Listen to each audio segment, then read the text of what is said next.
Hello, Jaded Joe here once again, and today using a different camera to try to get a little better lighting, a little better video quality, but today we have a rant. A rant, he says. The other day I ranted a little bit about why I don't like the arena shooters, and as all good rants should, kind of turned into a rant about something completely different, and that was about the RPG system.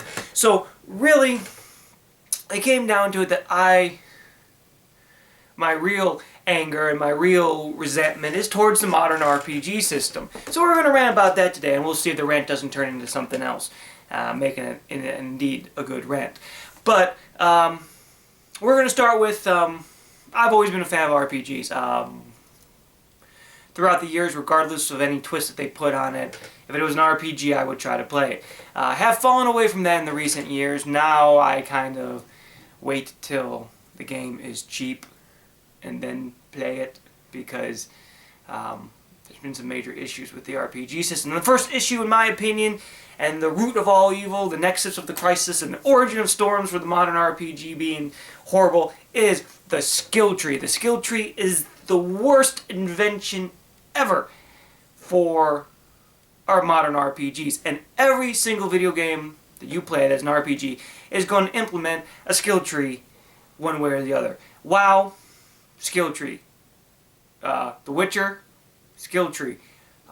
New Fallout with the little Pip-Boys in a row, skill tree. Even though I can't really say that because I don't know how it works. I don't know if you can pick anyone you want and level it up, or if you have to, unlock a skill first before you can get the skill first. But we're going to talk about it in the most modern one that I've played, because I don't want to talk about something I don't know, because that makes me, I don't like it when people do that. So we're going to talk about Witcher. Played The Witcher, loved The Witcher.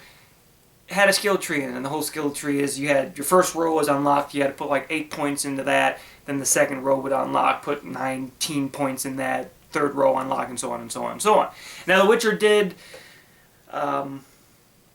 mix it up a little bit, because usually in a skill tree you buy a skill, you get that skill.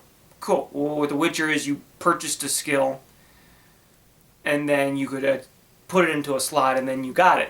Now, it's an interesting play on the skill tree. It made the skill tree better. And no, it really didn't make the skill tree better. Because you can't make the skill tree better. There is no way to justify the use of a skill tree in RPG other than the creators being lazy. The creators going, okay, here's all our skills. Here's when you're going to acquire them. Here's when you're able to acquire them. All you gotta do is level up and get to them. That is lazy RPG making. I'm sorry, it is. It's one of those things saying that we control the skills you get at what time. This skill's on the third tier of the skill tree. You're not gonna get that until you're like level 40. Yeah, because that's how the game works. Sorry. There's no way for your character to grow to get that sooner. It's not an RPG concept. Yeah, there have always been limits in RPGs, especially if you look back in like Dungeons and Dragons and stuff like that. There's always been limits. I mean, you've never been able to get, oh God, I forgot the skill. Not Mighty Swing. You were never able to get Monkey Grip without getting Iron Grip first, or maybe it was vice versa or something like that. But there are still always limitations to how you could start a level 1 character. It's like you couldn't get skill A without acquiring skill B first. So, I mean, there's always been that limitation, but it hasn't always been to where you are limited to taking a skill at a level. Well, it has been, but it hasn't been. It's a whole deep concept, and that's the thing about Dungeons and Dragons. It's deep enough. Like, if you wanted a tier 3 skill at level 1, you could build your character. If you can't acquire it at level 1, you can acquire it at level 2.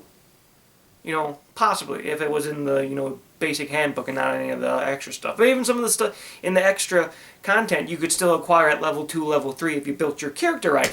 And that's the point of an RPG. The point is to build a character in a way that you want your character to play, or you want, to experience the world that you're in.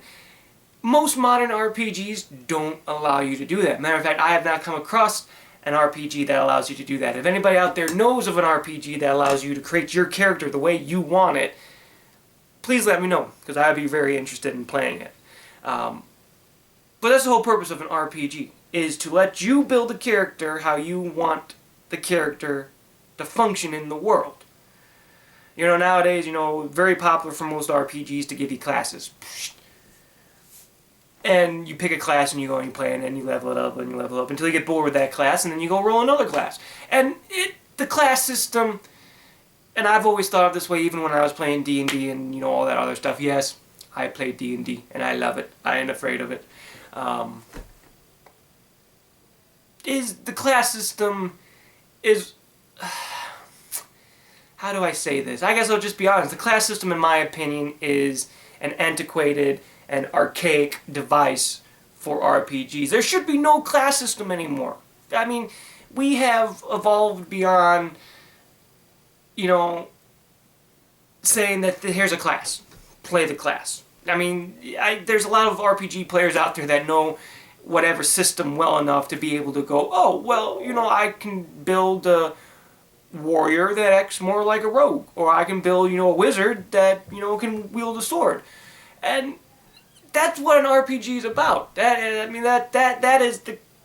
We'll use that as a key example from this point on in this video. Is the key example of an RPG. If you want a wizard that can wield a sword, you should be able to create a wizard that wields a sword. Hey, fucking Gandalf did it, okay? He was a wizard that wielded a sword. And, you know, that's...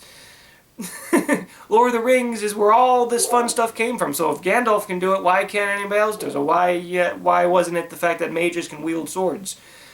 You know, but no, somewhere along the line some creator decided, well, it's going to be on balance that mages can wield swords, so, you know, we'll have them have wands or staves. And once again, it comes back down to balancing. And I think balancing is the major issue. Well, other than the skill tree. But balancing is the major issue overall in video games, especially online multiplayers or online games that we're really seeing.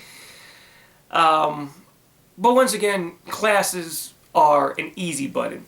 And it's an accepted easy button for developers to put in there. Because everybody that plays RPGs nowadays is acceptant, if that's a word, I don't think it is, but of going to the character creation, making your character look like what you want them to look like, and then picking a class.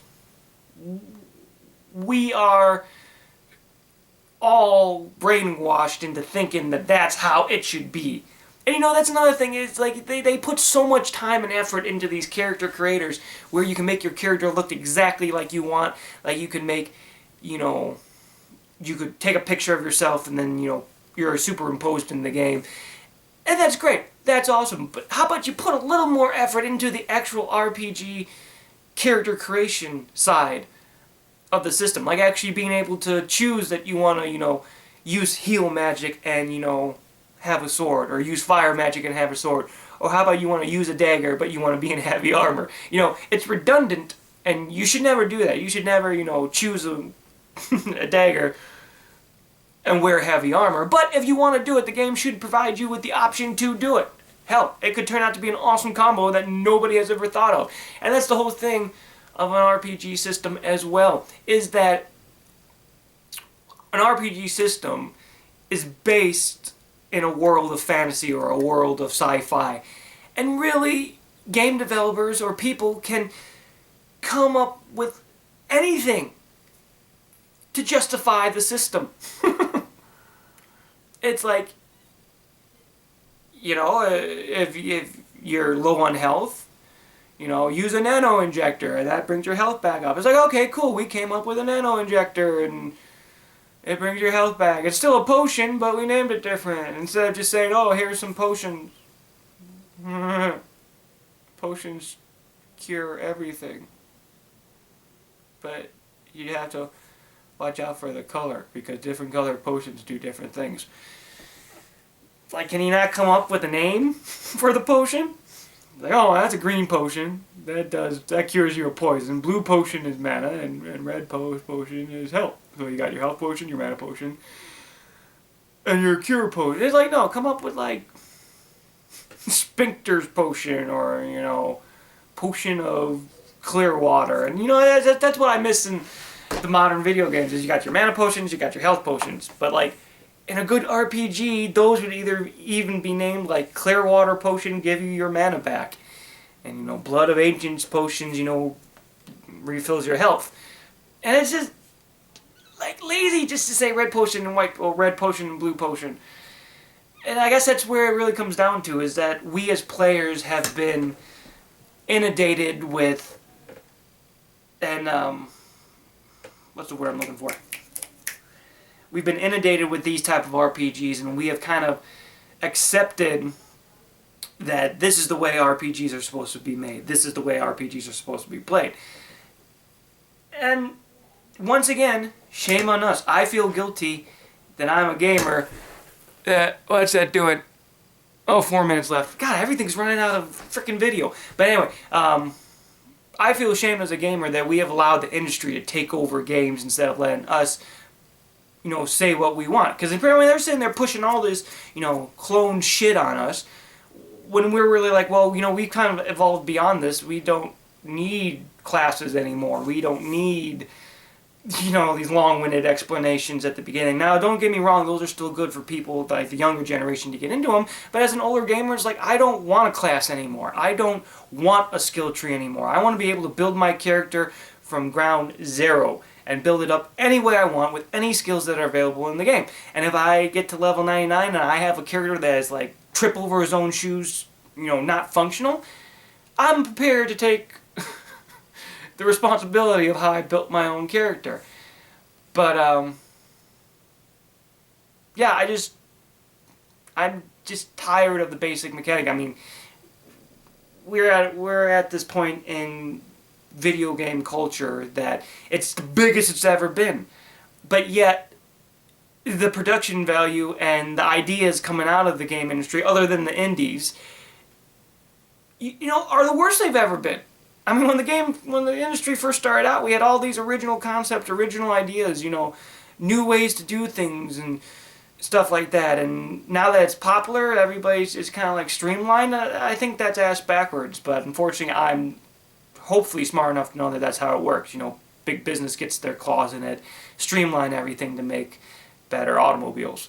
But anyway, I'm running out of video. I'm Jadis Joe. Here's another rant. I'm going to do more rants as soon as I figure out why the hell I don't have memory on anything. But more importantly, as always, have fun and be safe. Thanks for watching.